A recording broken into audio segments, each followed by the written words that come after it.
There, everybody gets left. I get they're all team. Like you said, I'm Adrian. I am a ghost. Any, are any ghost hunters out here? Are you all ghost hunters? Way into that. No? Yeah? Oh, that's cool. Then I guess you will all have questions. Yeah. Anybody wants to do it? See, you won't have to. That's what this is all about. These are cookies to have on you, these wonderful people. But I have teaching, I'm going to offer certificates. Okay. Going all the way back to when I started going for a still in person. 1900s, in the late 1900s, you did, I didn't even believe. But, okay, so I'm going to ask this hard question here. Are those evil? They can be mean, but they don't be mean. No, I heard they're all demonic. Like Tina had said before, if they're an a-hole in life, they're going to be an a-hole in death. I've heard that, and then she said that I am. We won't get into that. And, yeah.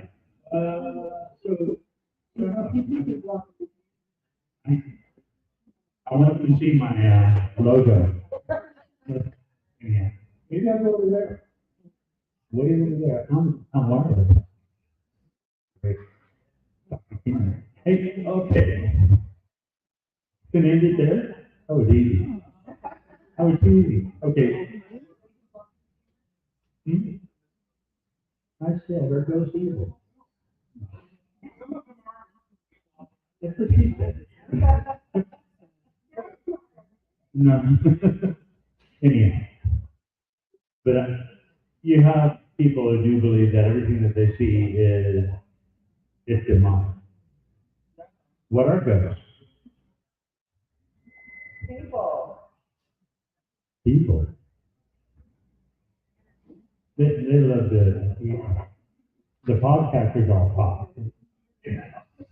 Half of these people are podcasters and they're not. Something invisible. No idea what it is. It could be a jinn. It could be an alien. It could be.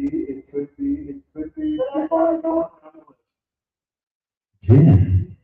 Jinn, like vodka gin. Okay, gin. Sorry. Okay, so you're saying that ghosts are evil? And then he said Jen, Which is evil, yeah. Not And that what- this is we're not, not talking about weird stuff here. We're talking get about- off. Okay. Okay. You have different aspects. What were they human? Were they never human? You have to Sit there. it could be good or bad. It could be was never a human being. It's just an entity or an energy that's negative. You're saying that black mass that went across my living, that's evil? That's Jane. I'm not talking about our living. It depends on what it does, on how it affects. I think you just put ghosts on a spectrum. So it ranges from whether it's human or not human, and that could be good to evil, but there's a lot of gray area. Well, then you wouldn't necessarily say it's a ghost. You're being in general. In general, In general. That would fit under the other thing that goes on. example, several years ago, we were invited to the Woodward Hospital, the original one, where a lot of people were killed in 47, 3-day tornado in Oklahoma, Kansas, and Texas. we encountered something that was definitely never human, and it controlled all the former human spirits that were there. And it was not good. It caused all kinds of problems. So I have a question for your question. You have a question for my question? Yeah. Define evil. Well, So, I mean, people say good and evil. Every person has their own definition. Man-made construct, basically. How are we supposed to say and judge what is good or evil if we don't know? Does that make sense? no, it just makes sense because like you said, like trying to say that you know, if you're a hole in life, you're a hole in death. Right? So I totally get that. Other than that, it's just probably not just But from my perspective, when I talk about evil, I'm talking demons, anyhow, because it's been, you know, it's a demon, anyhow. But this lovely lady had a question. What's your name? Where you from? What do you do for a living? What's your blood type? My name is Carolyn, I'm from Paris. My question is, how do you tell the difference between an evil and malicious spirit versus a demonic entity? sometimes it seems that's the problem. It depends on a lot of it comes into how it makes you feel, or what, I think the way to put this. If it puts fear in you or makes you question things, it's probably non-human. If it just startles you or spooks you, it probably wasn't human. I think a lot of it depends on exposure. I think that evil spirits, and when I say evil, I define it as like possession type stuff, like stuff that's religious and scary and uncontrollable and that kind of thing is what I define as evil. And I think it also depends on exposure. I do believe that it exists, and I think our odds of coming across something like that is very, very slim. I do think that ghost hunters are probably more exposed to it because we put ourselves in those positions and we take ourselves to places that may or may not contain that type of entity. But I also think when you're talking about demonic spirits, I don't necessarily think, like if I were to walk into a building that had a demonic spirit, I don't believe that I'd be able to be in that building for very long before you start getting affected, and you're so affected that you have to remove yourself from the situation. Well, there's different degrees of evil as well. I mean, you know, evil, like somebody said, what's the definition? Well, evil can be absolutely demonic. I don't think there's that many demonic entities out there. And most of the spirits that are not positive, that are negative type spirits that I have discovered, typically what the situation is that these spirits are annoyed, they're pissed off about something, they're tired, they don't want to be bothered. And I found that they have moods. And some of those moods, I mean, I don't automatically go in and say, oh my God, this place is demonic. Because I won't go in the place if I even sense it's demonic or really evil. Go to that extreme. I won't even go in because it's not my forte. But I will if they're just, you know, if there's activity that's going on that's not positive, I will go in and try to figure out, I'll try to communicate with them and say, what's the deal, dude? You know, why are you so angry? And try to get an answer to get them out of that particular mood. I know, Adrian, I know you don't really like group public investigations. There's so many people that come in, what's your name? How long have you been here? Why do you know, blah, blah, blah, blah, blah. And they're like, so, question. So I would go in and say, hey, dude, what's going on? I'm going to treat them a little differently and try to get them out of their mood. I can tell you some stories about some of the experiences that, you know, they come in and say, get out. Get out. We don't want you here. Fine. Get out. Oh. That's exactly what they said. In the way they said it, dude. Oh. And I'm like, oh no, I just walked in here. And as a matter of fact, the three of us that are here, and Pam and I were at the Bell Mansion, and first thing they do, we sit down and get out. I'm like, oh no, I just got here. You tell me why I need to leave, and then we'll discuss it. 20 minutes later, whatever, and I think we investigated for 20 minutes. By the time we got done, they were saying, thank you, come back again. You know, it's like, goodbye.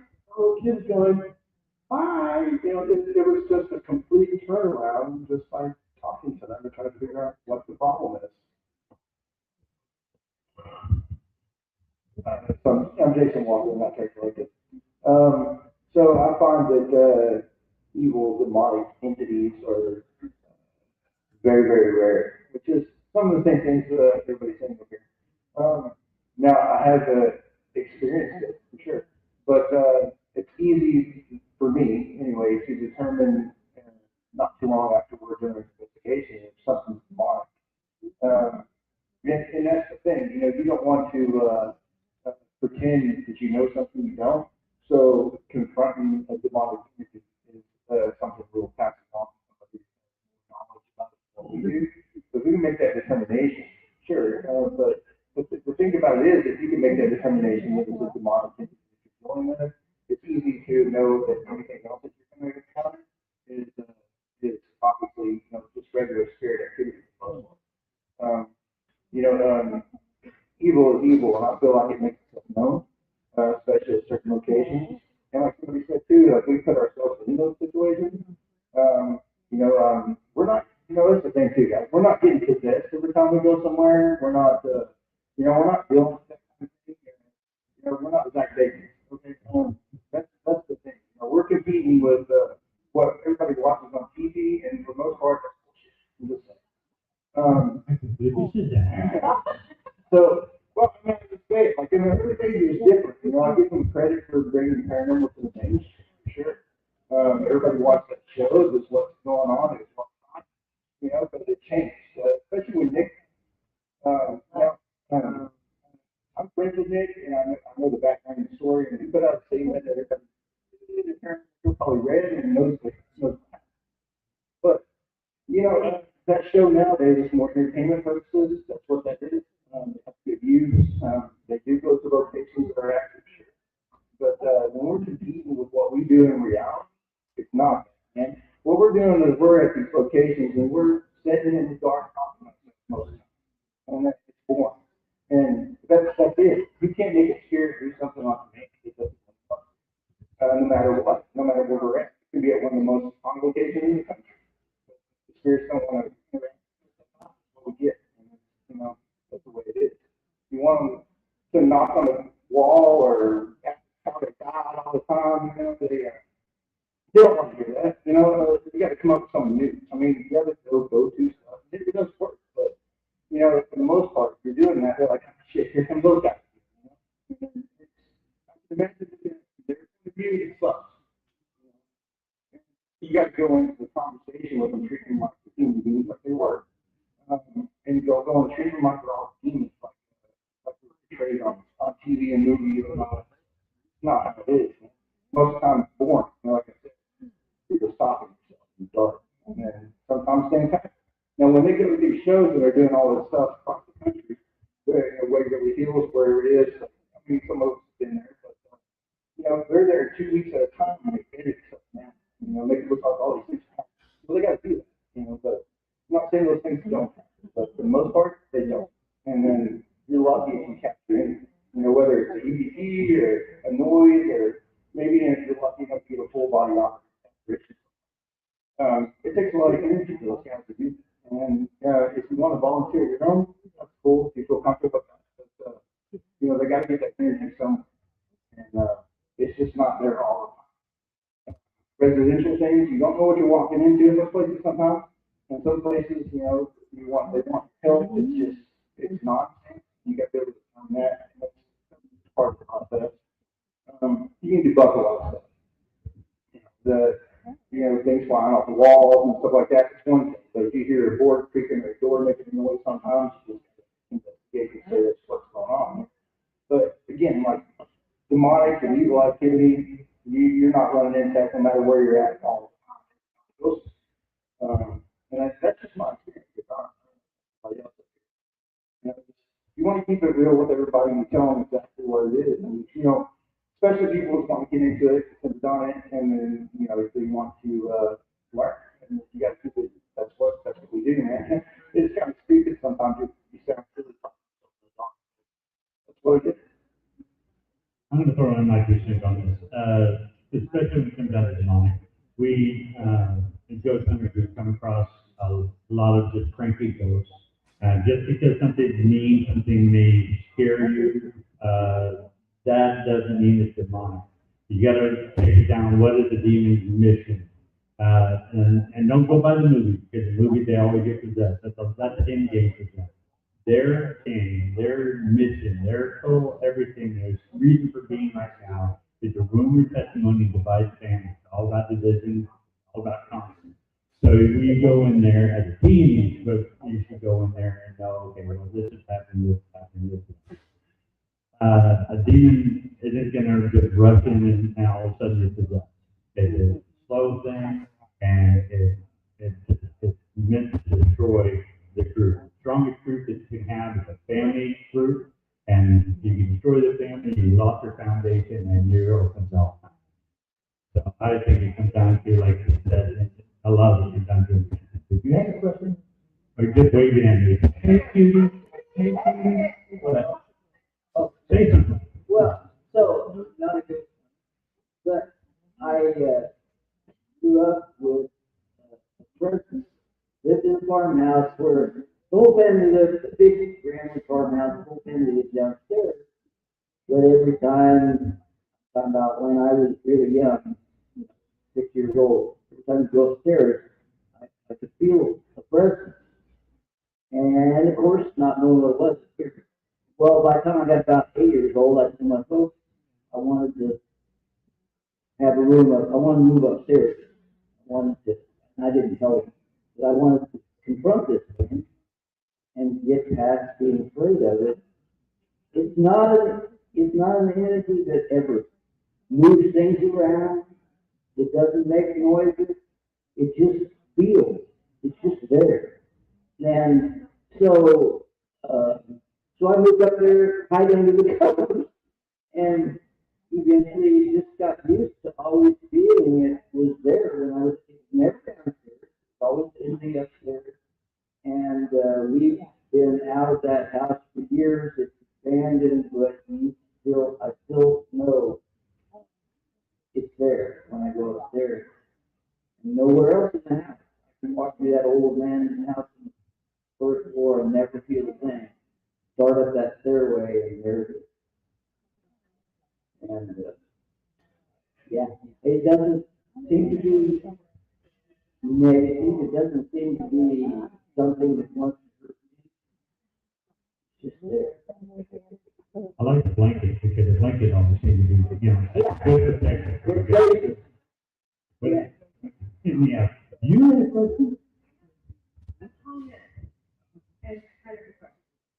I'm not a paranormal investigator. I'm an unusual experience.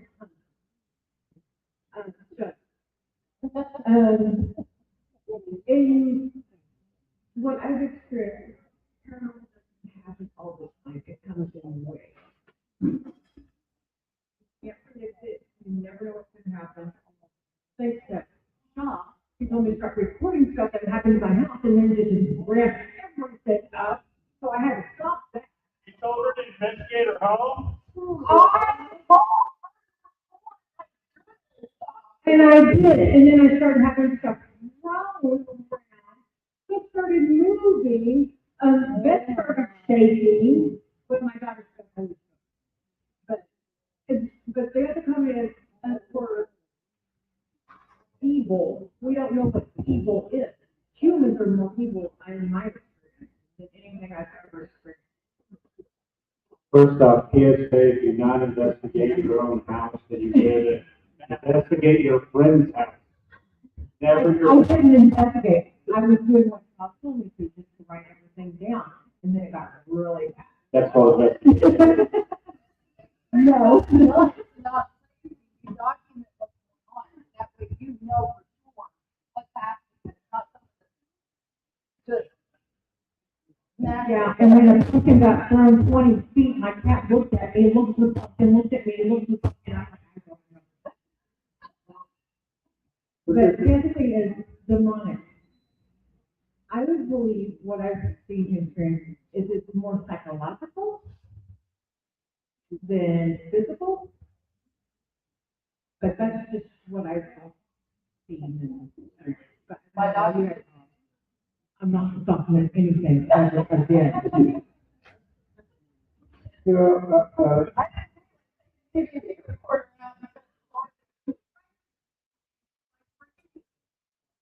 well,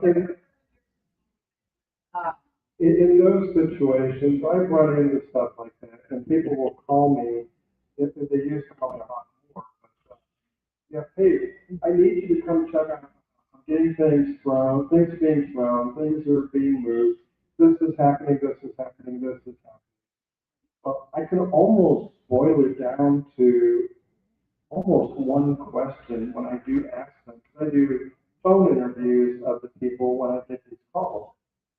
One of the questions I ask is, okay, things are being thrown. Yeah, things are being thrown. Oh my gosh, it's terrible, you know, this is blah, blah, blah, blah, blah. And I'm like, okay, my question is, are things being thrown at you or towards you in your area? Whatever that answer is tells me almost 90% of what I need to deal with. Because if they're throwing at something near you, they are trying to get your attention and you are ignoring them. They want your attention. They want you to chat with them. That is what they're doing. If they're throwing something at you, that's a totally different story. Because they're trying to harm you.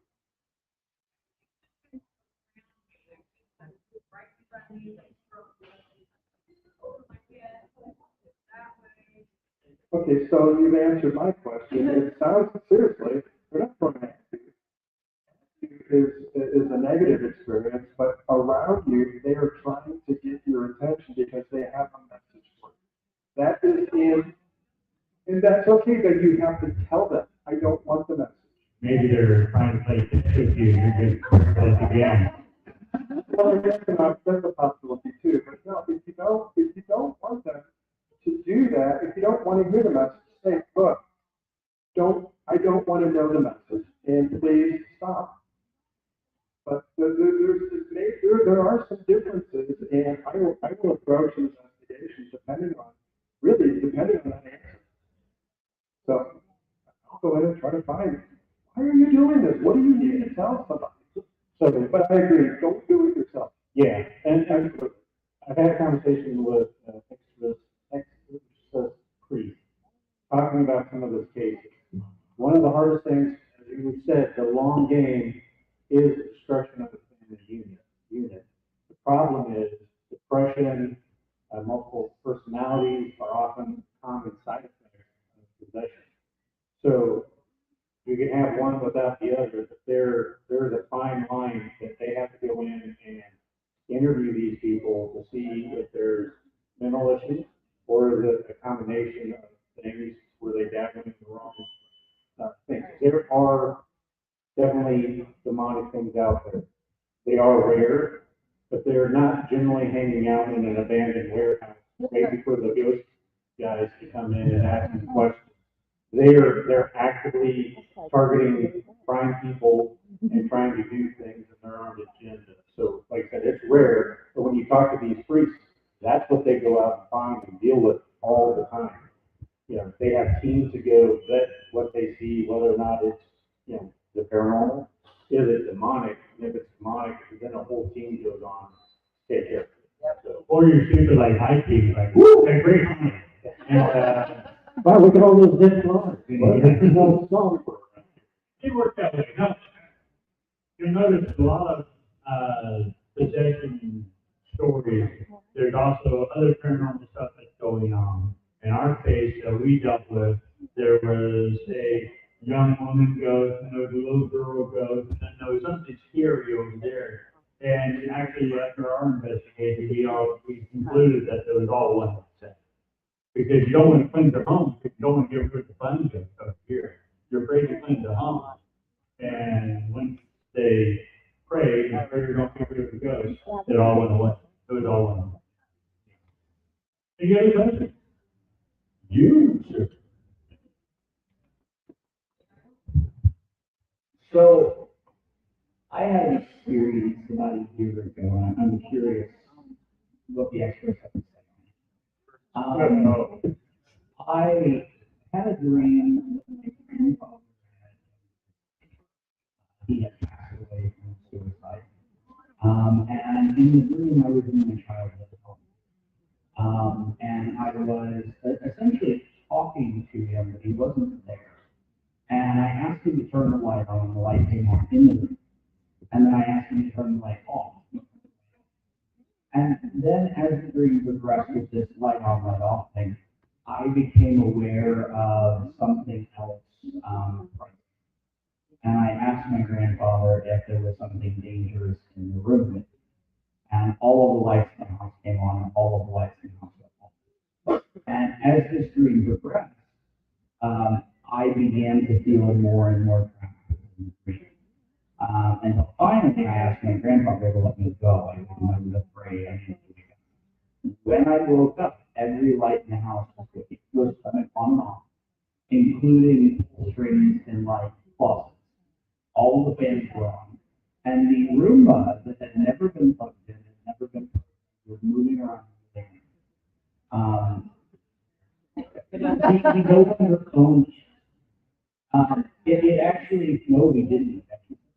We can get to it.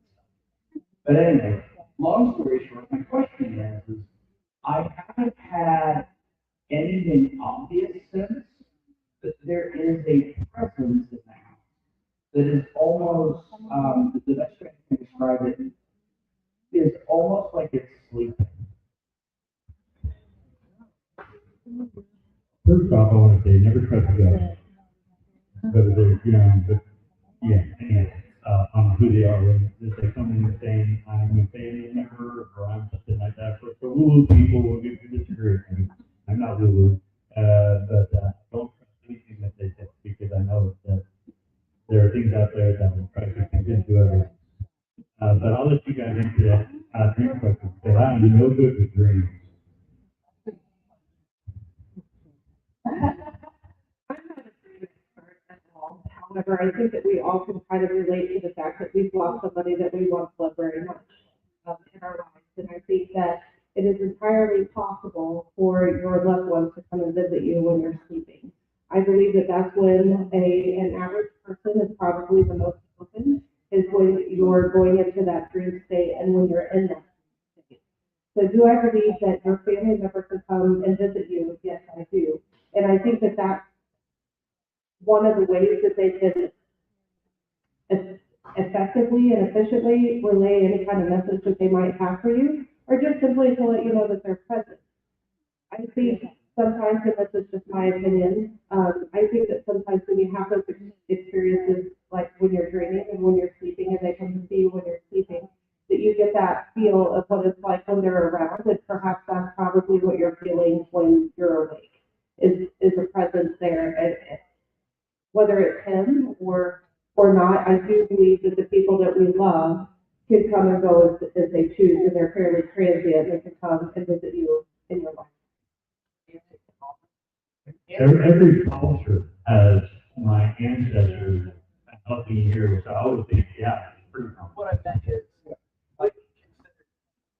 would it be considered common for something like that to have happened in a dream to then wake up and it's present, physically be happening in the house? Yes, I have had that happen. I had a cousin that had passed on a long time ago, and his favorite thing was dragonflies. And now, anytime something with a dragonfly or something comes my way, I will end up having a dream with him in it. Him telling me to tell his mom, but okay, 11 months, younger than my oldest son. So it really hit me hard. I really wanted my oldest son. But yes, I do believe things like that can occur while you're awake, just because they're trying to get your attention.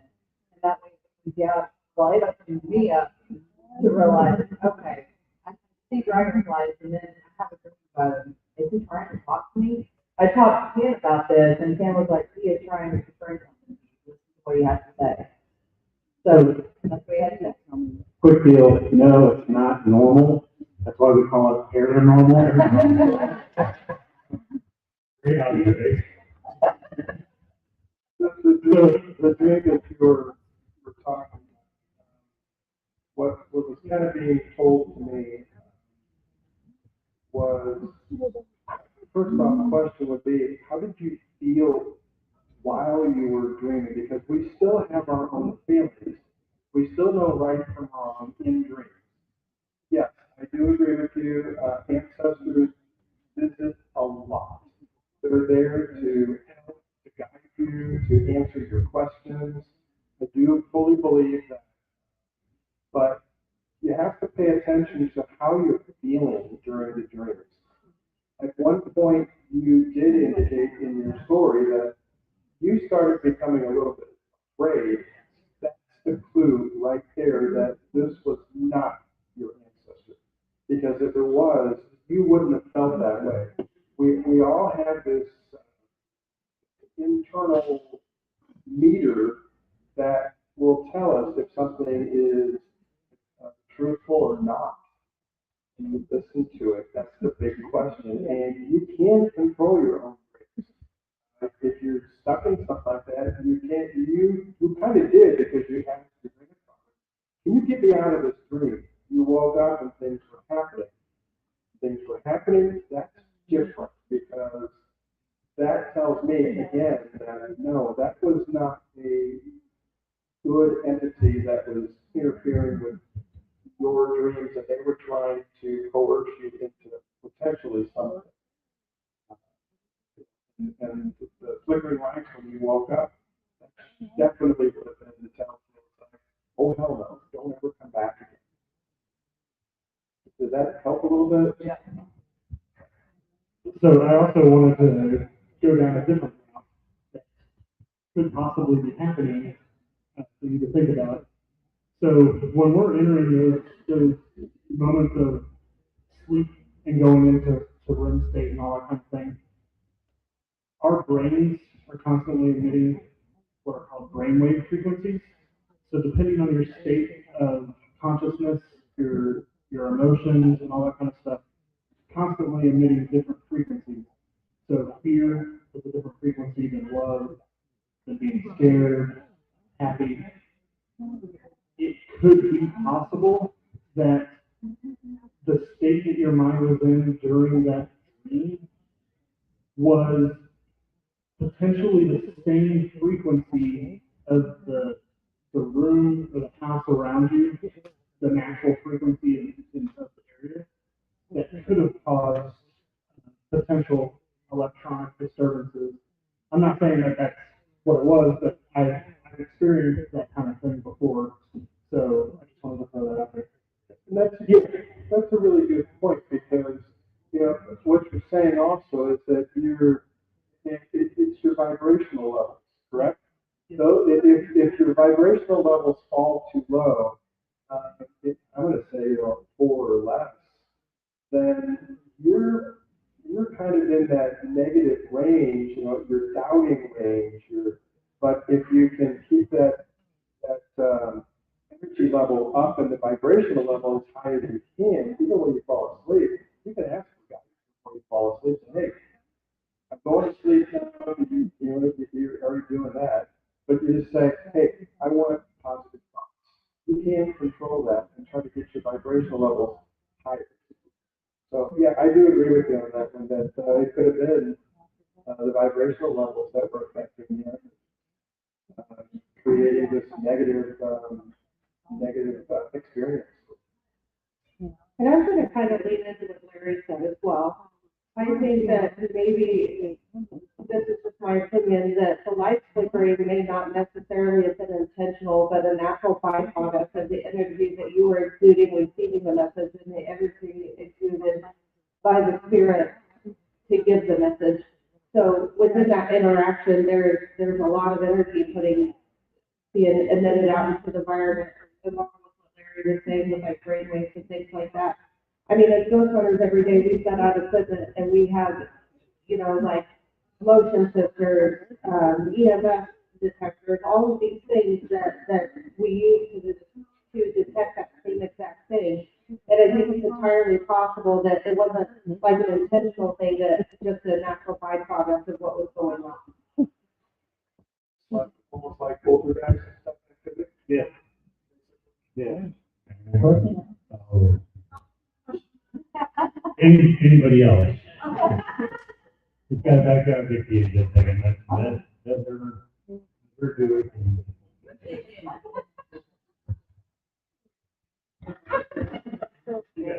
Okay, I'll go back. This is a really close kind of question. So about, I don't know, let's say 15, 20 years ago, I'm dead asleep. Now, keep in mind, my son is a Marine.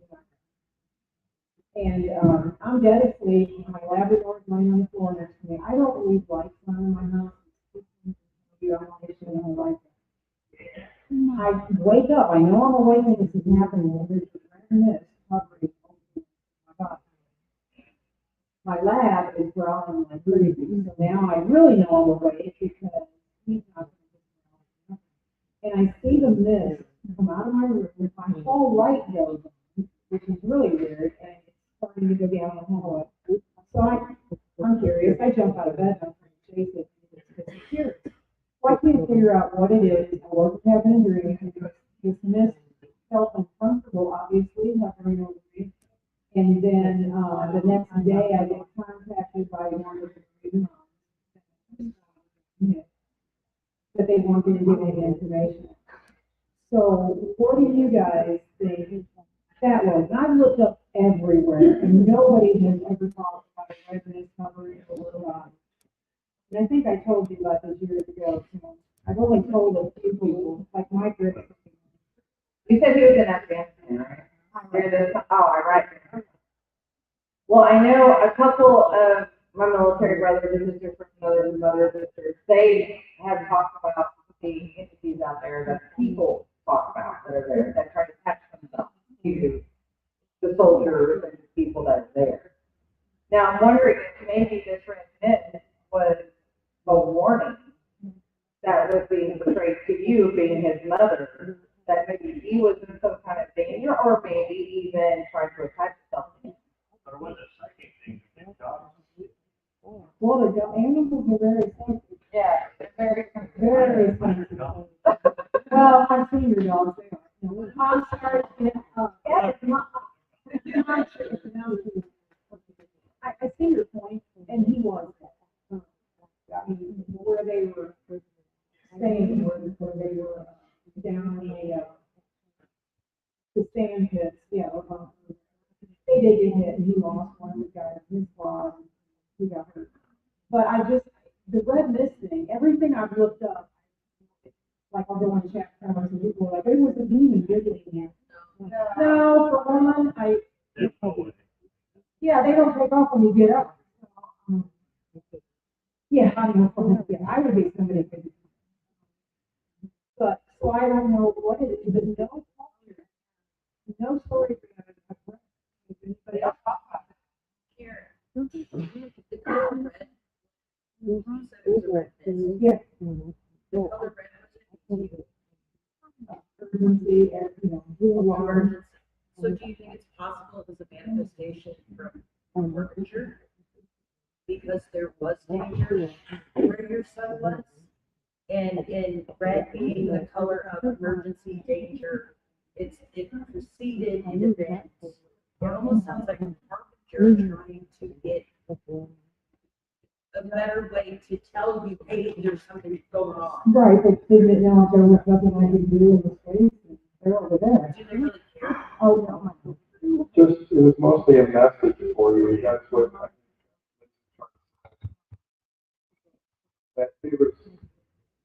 what they represented, or what the cause was, I don't know, but it could be that, like she said, it could have just been just a message that, you know, his son was, or your son was thinking of you, and it's like, Mom, how can I let you know that Sounds more psychic. okay?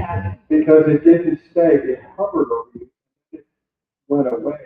And it followed a normal path that maybe he used to follow.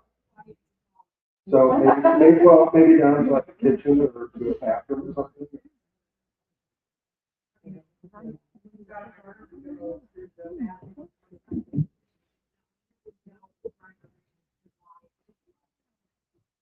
Okay.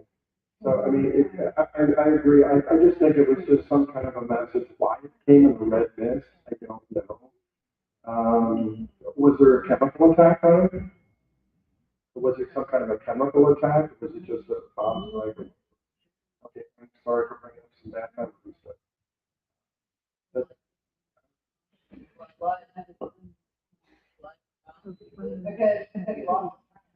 It's more like a psychic kind of thing to me, connection. Did that person, I'm sorry, did that person, did they know you as well? Did you ever met them? Or it could have been his spirit coming by. Just recognize this is a message. Since he didn't stop, or since it didn't stop and do anything additionally, it just kind of moved on. It just could have been just a message that said, hey, something serious happened. I didn't make it, but everybody else is okay. And then I guess you found out a couple of days later. That's just an idea. I have no idea for sure.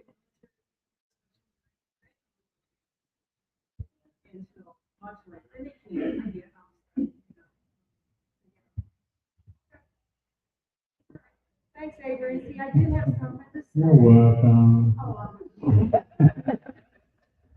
This guy here at the speaker said he's a burrito vendido, and I will fight to save my burrito. I'm just saying.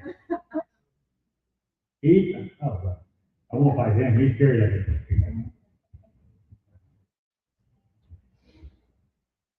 So I had a friend who passed away in a car accident in the early 2000s, and it just kind of really bothered me and stuck with me. And I had thought about trying to find a way to connect with him if it was at all possible. But I've also heard that it's not possible and not a good idea. I was just wanting to get opinion.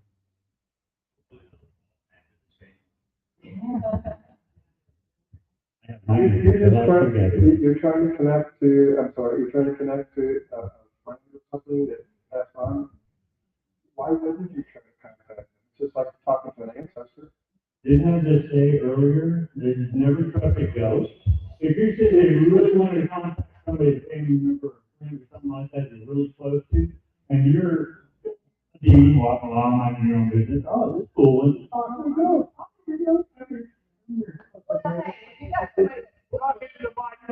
It all, it depends on what your intentions are, Adrian. So if you're talking to somebody that's who, a psychic medium per se, and you trust them to tell you the truth, like Ken can talk to some people. I know another person that I'm close to that can converse with the dead, but at the same time, they'll also try to do. I can't tell you the person who did this.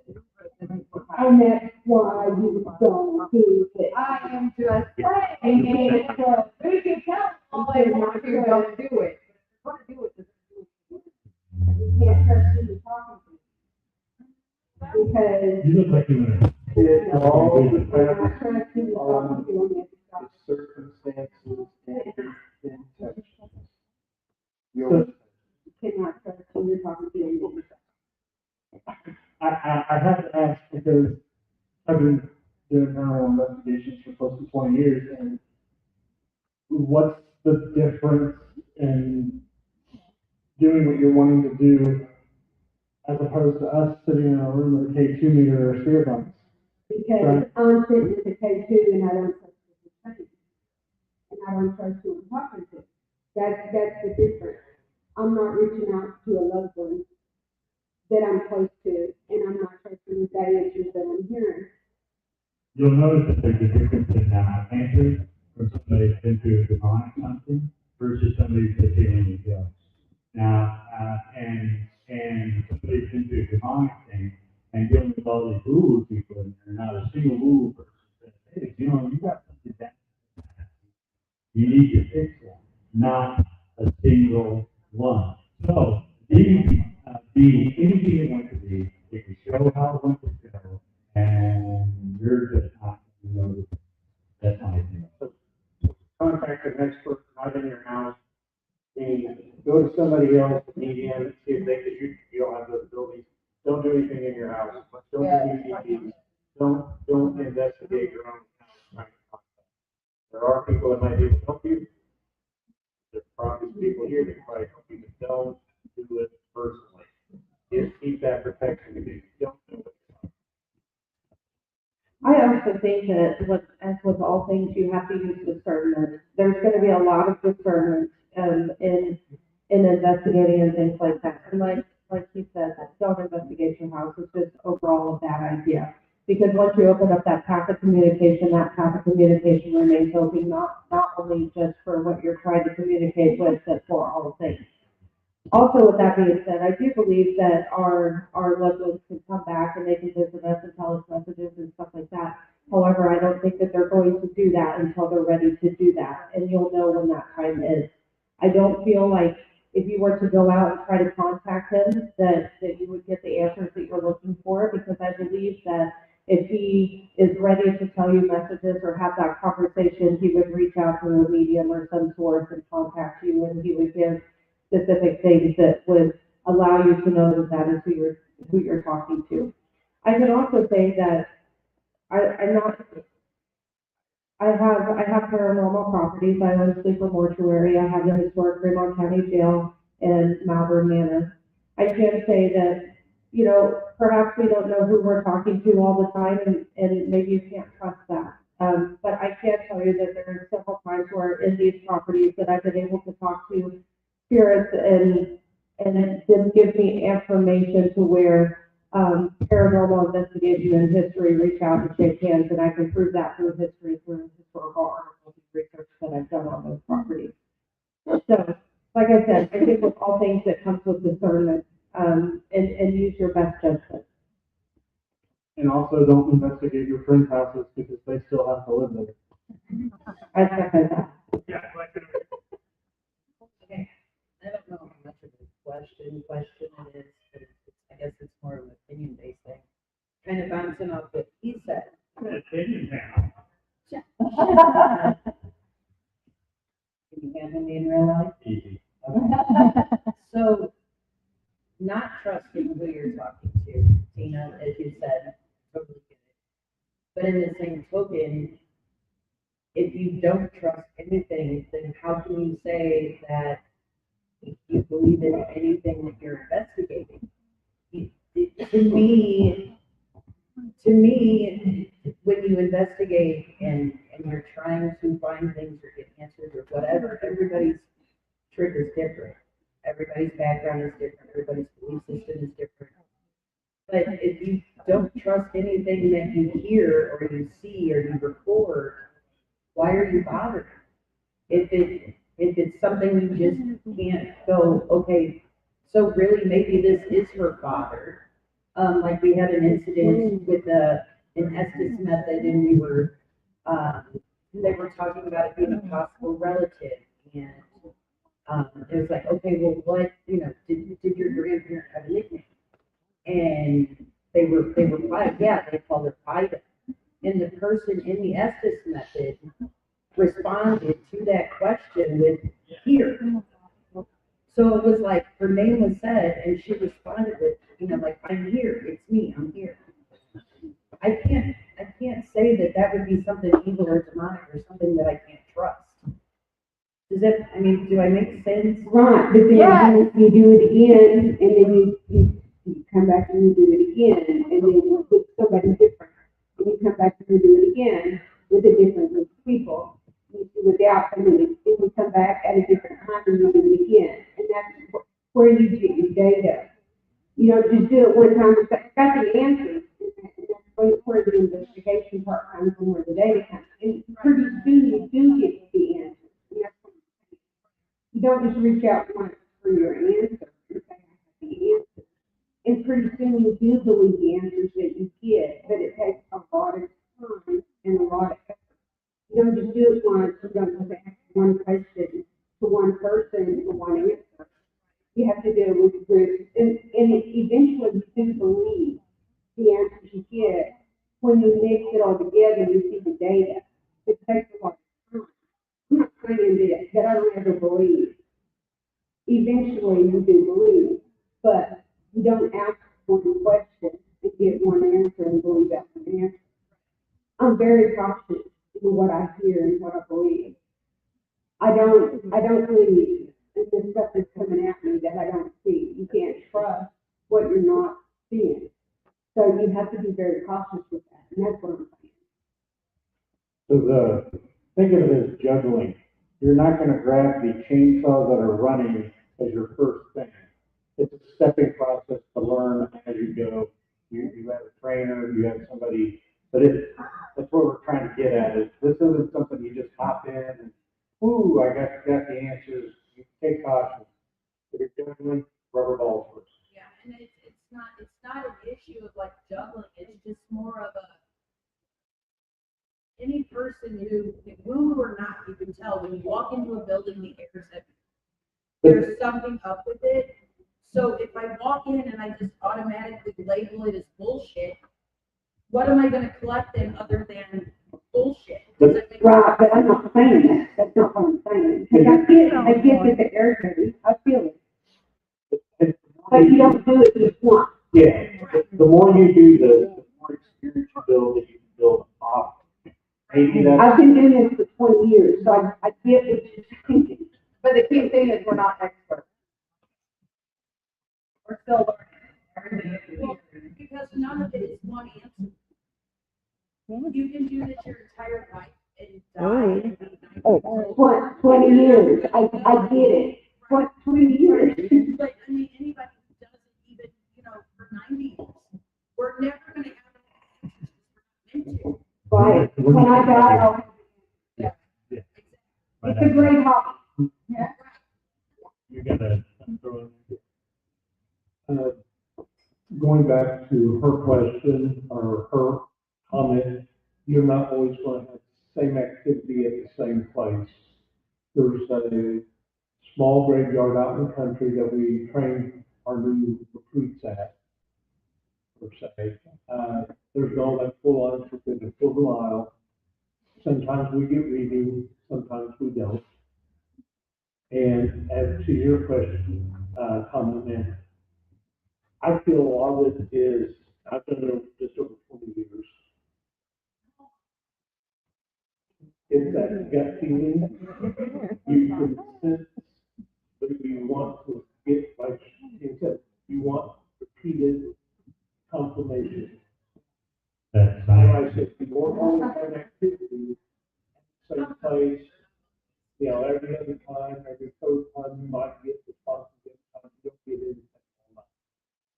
So it just, weather, activity, energy levels fluctuate.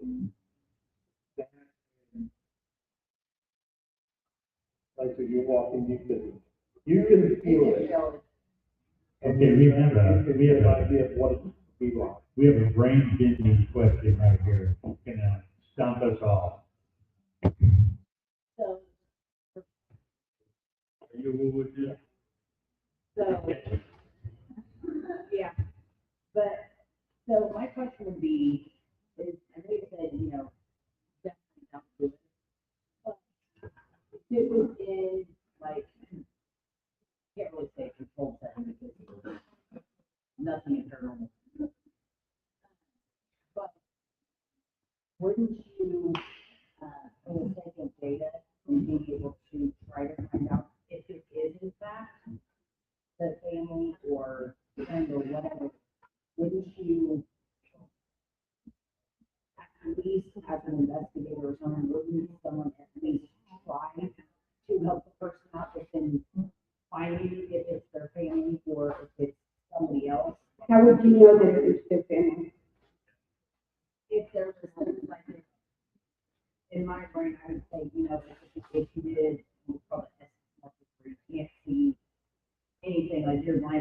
headphones on, everything, and you're doing that, they could give different things, but like the person doesn't, wouldn't tell you anything about that person.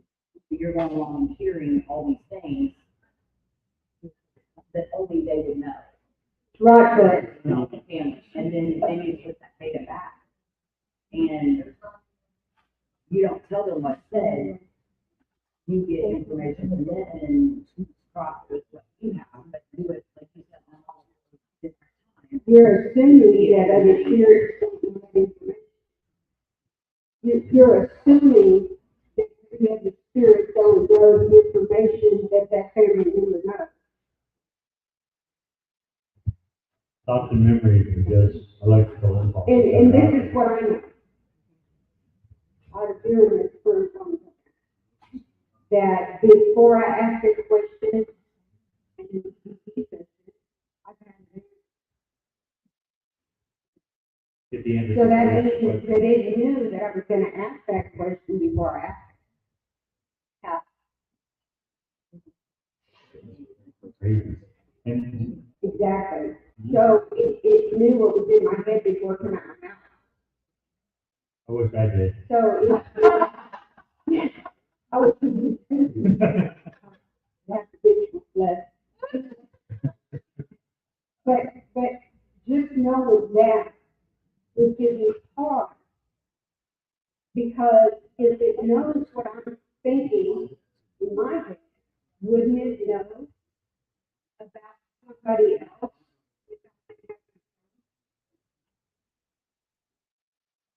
The answer was yes. So then that would make me wonder, without me telling that spirit about myself, wouldn't it be able to portray me to somebody else if I got the answer was yes. So, danger. Danger. So I got a couple things for you. So 30 seconds, 30 seconds. 30 seconds. So one, I just want to say, anybody up here and anybody that does this all over the country, all over the world, we're not paranormal experts. When I do an interview for a TV show or whatever it may be in magazine, they label me after the producer changed it or whatever. I can't do nothing about that. But prior to the interviews, I do make it known that I don't want to be called a paranormal expert for all the gaps in the learning in the field. It's always new. Different people have different ways of doing this. There's no right or wrong. We ask a similar question, sure, but what's the ultimate goal? What's the ultimate goal of what we do? Is prove that there's something after we die. Whether that's to talk to a loved one, demonic activity, whatever it is, because it's even if you want to throw other things under that umbrella, which is what we do, not characteristic, which is why we're not called ghost this or whatever. But, there's nothing wrong with that, but at the same time, we want to be able to open ourselves up to other things, Bigfoot, and UFOs, all that. So it's under the same umbrella. To me, now that may not be everybody else, but it's paranormal. That's what we do. There's again, man, there's no experts in this field. I just want everybody to I'm an expert, I've got a teacher. So, it's just, I encourage everybody to do their own way, sure. But that doesn't mean you can't ask advice or follow some tactics that other teams do. Take a little piece here and there from what they do, do your own thing. But, no paranormal experts, just because we're on TV doesn't mean they're experts. You do the same thing we do. We go back to all we started trying being evil entities or demonic or whatever, but that's rare. We're not getting it. I just want to make it clear we're not getting to that every time we go to a location. And some of those locations are really safe to go to. Guarantee you there's a demon there, good one. Yeah, it makes it self-known. And there are more locations that are known for that activity, sure. Like the Hollywood Hill House, I know that's controversial for some people in the rural areas, but they witnessed demonic activity being there. I saw somebody get bit and material bobbing for that. It's crazy. The hill. Yeah. And some people say that they made up this demonic activity there and everything. It's right? But that's just we're quite feel good. But I just want to make it known that there are no experts in the field. And yeah, I don't know, the ultimate goal is for yourself to have to. So that's what we do, sit in the dark. Yeah, but we're trying to make sure you guys are safe. What we do is risky. What we're trying to be cautious about what you're doing. A lot of us have 20+ years. Walking down the steps in the light is pretty risky. Be safe. That's all we're saying is talk to people. We worry about other people doing stuff incorrectly and having harm. That's what we do. Yeah, one more thing real quick. Look, the shows and TV shows and all that stuff, and what we do, we sit in the dark. There's no difference between the daytime and the dark time. That was one of my questions. Yeah, there's a time working every back to the church. But that's why it's dark. But the same activity happens during the night. Don't stop. They don't go nowhere. So exactly. She's got a question. She's got a question. It's been itching. You got 5 minutes. Mine is more about energy. So, I have a twin sister, and we go out, like the city stuff. And when we're not together, we don't hear nothing, we don't see nothing, anything. And then we're together, it's like they all come in and try to scream at us, especially in the women's section. Like we went into this one cell, and it was just like 1,000 people screaming at us. But then we separated, and it was gone. So I'm wondering if the energy came up, how the one to do with that, or. Have you ever heard of the flip fall between twins? Like. Wonder Twin Powers activated. Yeah.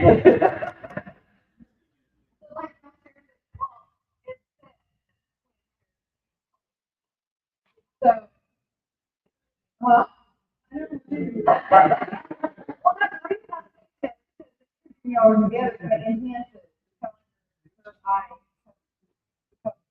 Now, yeah, it's like the mediums and psychics and all of that.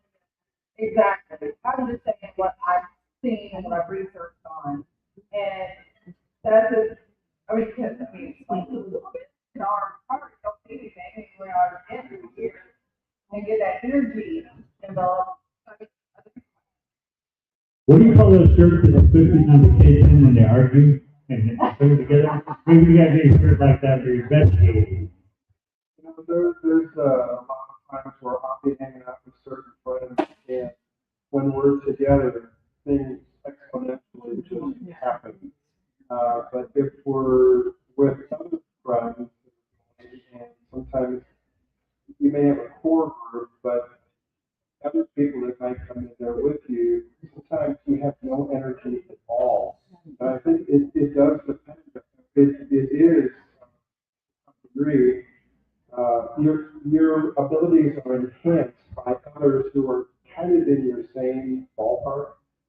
So, and yeah, it can really, really exponentially increase your potential for experience.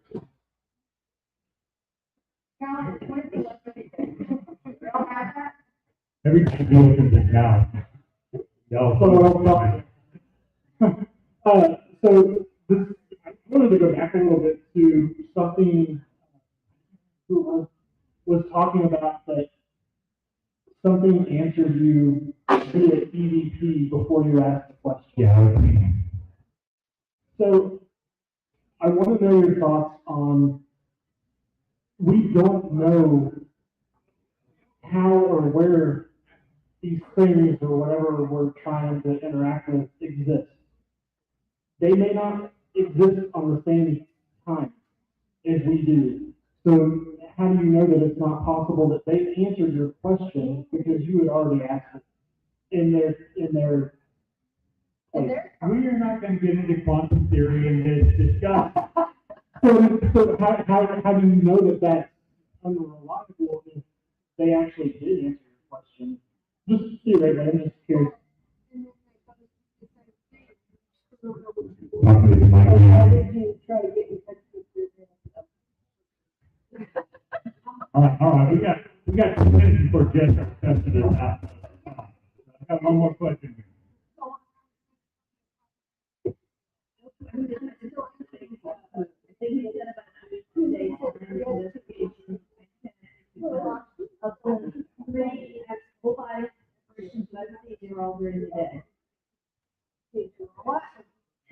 if you're listening, no, it's one of the things that we always say is ghost hunters. If you're haunted at midnight, you're haunted at noon. And as what she was saying, she saw, we've got people wound up. Hey, I got one quick question, and I do, yeah. All right, I got one quick question, good way to end this all up, because everybody's like, we've been talking about ghosts and everybody's so scared. How can I get rid of this ghost in my house? You can either ask it quietly if they're on your benefit and if it wants to, or you can just live with it and just ask it not to touch you. You can smoke out your house in the morning for like 2 weeks and come back. And that's about it, because you can't, and everybody's been peaceful. It's in there longer than, you know. No? That it? That's good? Am I done? Am I good? Am I good? Hey, thank you guys. This was a great panel because you guys are talking and we love that this thank you. All right, thank you to the panelists, Adrian. Oh, Lord. Before we close out for the night, we have what everybody's been waiting for, our last one here. Are we ready? Everybody start getting their tickets. I'm giving everybody a few minutes to get your application. So while you're pulling those out, I'm gonna tell you how this is gonna go. I'm gonna call out the winner. If you have the winning ticket, you need to go back to the raffle table, wait for your ticket, and make sure it matches up. And then they will hand you your prize. All right? If I call out and there's no winner, hey, I gotta get them out. If I call out and there's no winner, we will redraw. Okay? So I actually have backup for each one of these. So hopefully that doesn't happen. It has happened in the past. All right. Okay, does Tina have her ticket?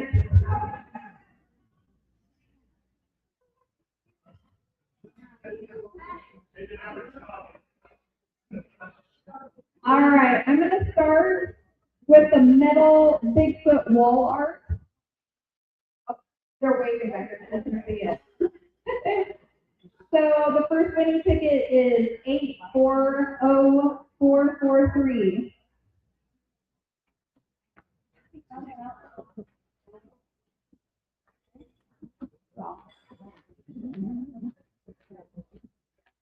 Eight 40443. Oh, congratulations. Go check, have them check the ticket.